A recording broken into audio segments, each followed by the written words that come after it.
네, 반갑습니다.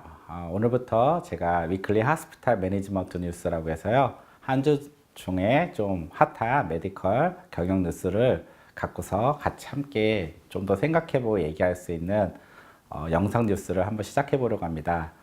보통 우리가 뉴스를 보면은 이제 뉴스만 보고 이렇게 읽고 한번 끝내는 경우가 많은데, 실제 중요한 거는 뉴스를 보고서 우리 병원에 그리고 우리 삶에 좀 어떻게 한번 적용하고 어떤 변화를 일으킬 수 있을지에 대해서 한 번 더 생각해 보는 게 매우 중요합니다.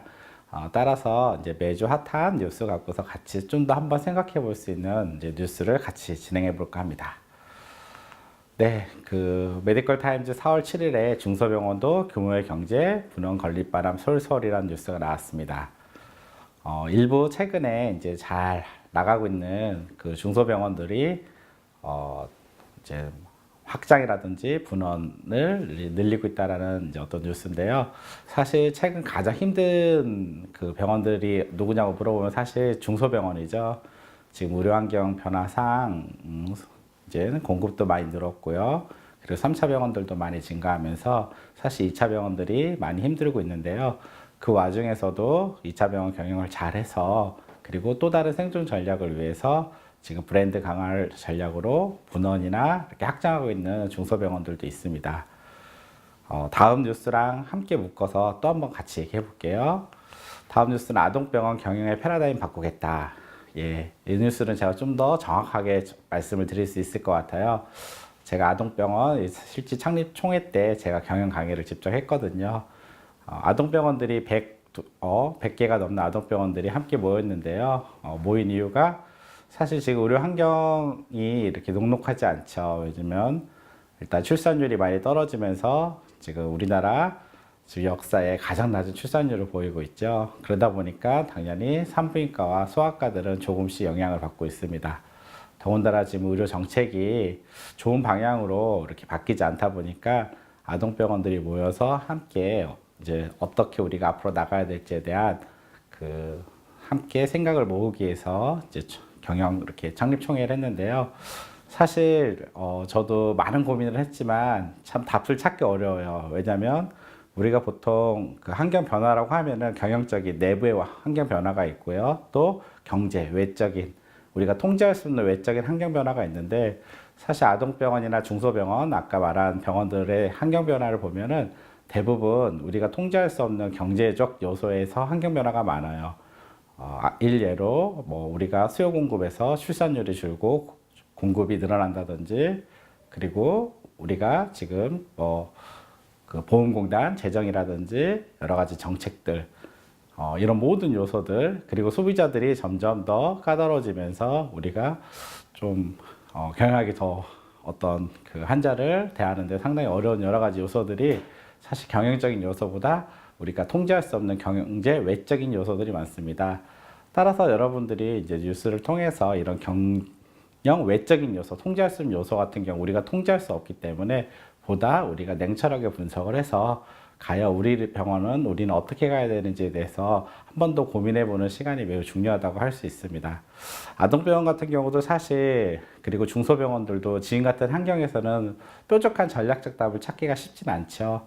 그래서 제가 그때 제시한 것도 back to the basic이라고 해서요. 사실 이제는 경쟁을 안 할 수가 없습니다. 경쟁을 해야 된다면 어떻게 경쟁해야 되는가? 결국은 다시 우리가 기본으로 돌아가자. 기본이란 뭐냐? 병원다운 병원으로 다시 돌아가자. 그러면 결국 환자를 위한 병원, 그리고 어떤 의료의 어떤 미션이 그 숨쉬는 병원으로 만드는 것이야말로 미래에 가장 보존할 수 있는 어떤 경쟁력이 아닐까라는 생각을 합니다. 실제 총회에서도 많은 그 자담 토론을 했는데요. 뾰족한 답을 우리가 찾은 것보다는 그런 정책적인 힘을 모아서 정책적인 변화도 내야 되고, 그리고 실제 내부에서 보다 우리가 그런 부분에 대해서 환자에 대해서 한 명 한 명 더 그냥 의료인의 마음으로 해 나가는 것, 그리고 그러면서 각자의 어떤 브랜드를 만들어가는 게 좀 답이라는 어떤 결론을 얻었습니다. 참 어려운 환경입니다. 우리가 찾아야 될 답들이 경영보다 이런 경제적 요소에서는 해결하기가 어려운 답들이 많기 때문에 각 병원들한테 어떻게 우리가 적용할지에 대해서 같이 고민을 해보면 좋을 것 같습니다. 네, 다른 뉴스네요. 경영진, 의료진 소통 강화. 한 종합병원이 경영진 의료진 그리고 경영진 학부 직원들 어떤 소통 강화를 위해서 행사하는 어떤 기사인데요. 실제 좀 더 이제 아까 경제적인 얘기를 했으니까 경영적인 얘기를 할게요. 병원에서 가장 중요한 게 무엇이냐고 저한테 물어보면 제가 한 10년 넘게 컨설팅과 교육을 하면서 느낀 게 사실 소통입니다. 예. 성과를 높이기 위해서도 병원에서 가장 중요한 게 소통이고요. 실제 병원에 각종 발생하는 많은 위험 요소들 있죠. 그걸 해결하는데 가장 중요한 것도 사실 소통입니다.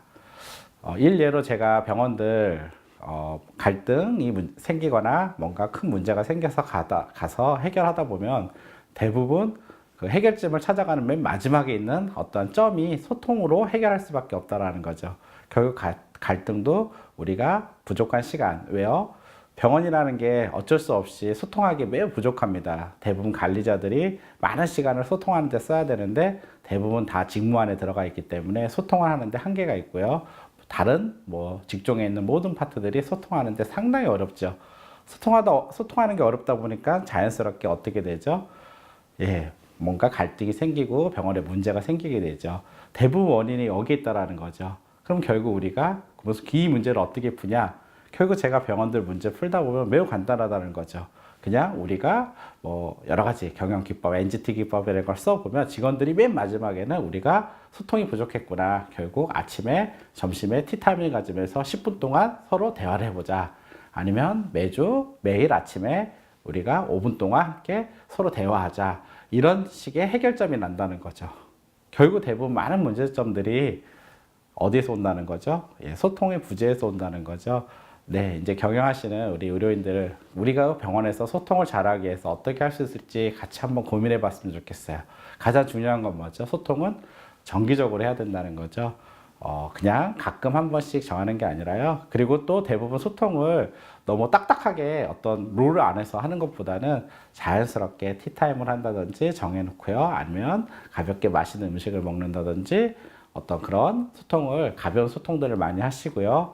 그리고 한 달에 한 번 정도는 좀 더 깊은 대화를 할 수 있는 어떤 힐링데이라든지 굴 같은 경우도 이렇게 산책을 하잖아요. 좀 그런 시간을 갖고 소통할 수 있는 어떤 병원의 어떤 롤을 만드는 게 매우 중요하다고 할 수 있습니다. 네, 오늘 뉴스는 제가 두 가지 그 경제 부분과 경영 부분 해서 말씀을 드렸습니다. 네, 감사합니다.